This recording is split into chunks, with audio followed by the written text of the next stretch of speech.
You know that moment when everything feels just too heavy? You're tired, you're stressed, and it feels like no one sees your struggle. It is human nature to want rescue. And you think, if only someone can come and lift this burden, then I would finally be happy. But what if the real power does not come through being rescued at all?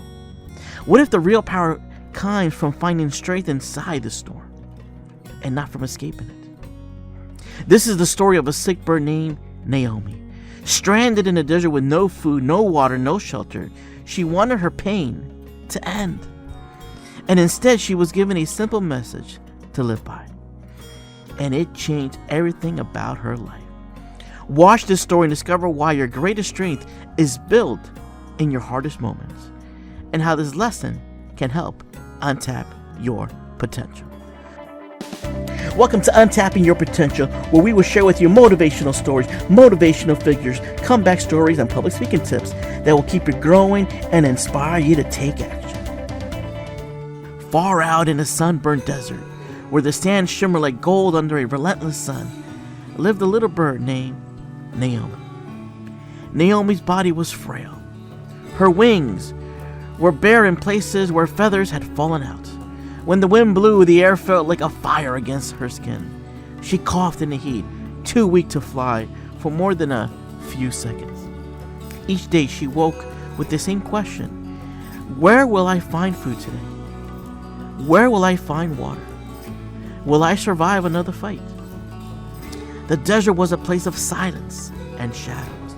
At night, the wind howled across dunes like a lonely sun, and the stars looked far too distant to care. In the morning, the sun rose like a furnace, heating the sand until it could burn her feet. Her only shelter was the shade of a broken cactus. Her only companion was her own mind, which often wandered between memories of better days and the dread of what was ahead. On one particular hot afternoon, as Naomi sat her head low and her eyes half closed, she noticed a shadow moving across the ground. It was larger than a shadow of any passing cloud. She lifted her gaze and saw a dove, with wings as white as snow, gliding gracefully in the sky. "Brother Ezra," she called in a weak, trembling voice, "please stop." The dove circled down and landed beside her.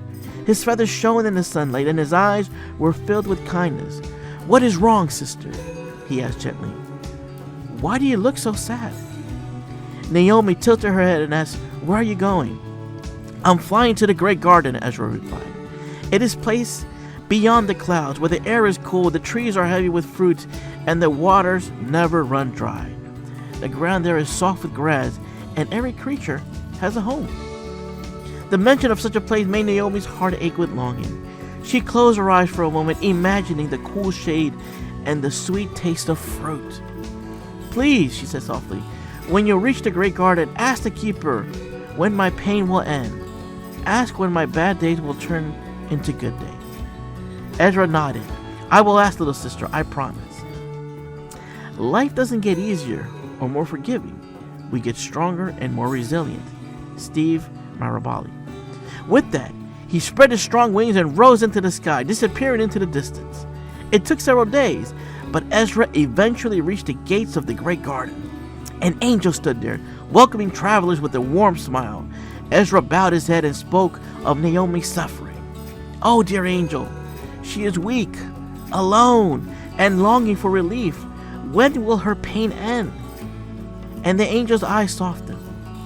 "Her fate is written. She has 7 more years of sorrow before joy will find her." Ezra's wings drooped at the words. "If I tell her this, she will lose all hope," he said. "Is there nothing I can give her that will help her endure?" The angel paused and then nodded. "Yes. Give her these words and tell her to speak them in every situation, no matter what happens. Thank you, Lord, for everything." This is her true test. If she can do this, she will find a strength that no storm can take from her. Ezra returned to the desert and found Naomi beneath her cactus. He repeated the angel's message word for word. Naomi listened carefully. The words felt strange to her. Why would she thank the Lord for sickness, hunger, and heat? But she had nothing else to try, so she agreed. And from that day forward, she made a promise. Whatever happened, she would say, "Thank you, Lord, for everything." The next day, she stumbled on the hot sand and whispered, "Thank you, Lord, for everything." Her throat burned with thirst, yet she murmured, "Thank you, Lord, for everything." When her sickness caused more feathers to fail, she still said, "Thank you, Lord, for everything." At first, nothing changed her surroundings. The desert was still hot. Food and water were still hard to find, but Naomi began to notice a shift within herself. Her heart felt a little lighter. Her mind was calmer. She was not spending every moment complaining about her pain. Day after day, she repeated those words. And then on the seventh day, something happened. In the early morning, she awoke to a strange stillness. The air was cooler. Above her, dark clouds were gathering heavy with rain. The wind carried a new scent, the scent of life. And then the skies opened. Rain poured down, soaking the sand until it turned dark and damp. Small green shoots began to rise from the desert floor. A shallow pond formed nearby, shimmering in the light. Naomi rushed to it and drank deeply. Her body began to feel stronger. New feathers grew in, sleek and bright. She stretched her wings, and for the first time in many months, they felt powerful enough to lift her. She took off into the air. It felt like flying for the first time again. 7 days later, Ezra passed over the desert, and what he saw made him stop mid-flight. The once barren land was now filled with green plants and small flowers, and there was Naomi, flying in wide circles, singing joyfully. Ezra's heart filled with joy, but also confusion. He returned to the great garden and found the angel. "How is this possible?" he asked. "You said she would suffer for 7 years, but her life changed in just 7 days." The angel smiled knowingly. Yes, her path was written for 7 years of sorrow, but she changed it. When someone truly says, "Thank you, Lord, for everything," in every situation, they burn away the weight of their past.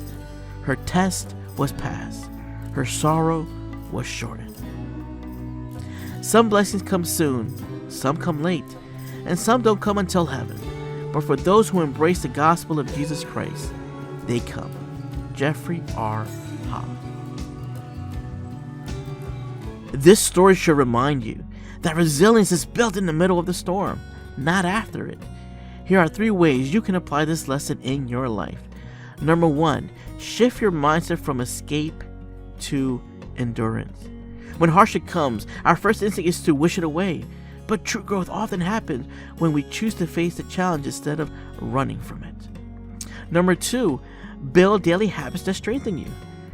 Big breakthroughs often come through small actions repeated with consistency. Resilience is not built in a single day. It is layered like bricks over time.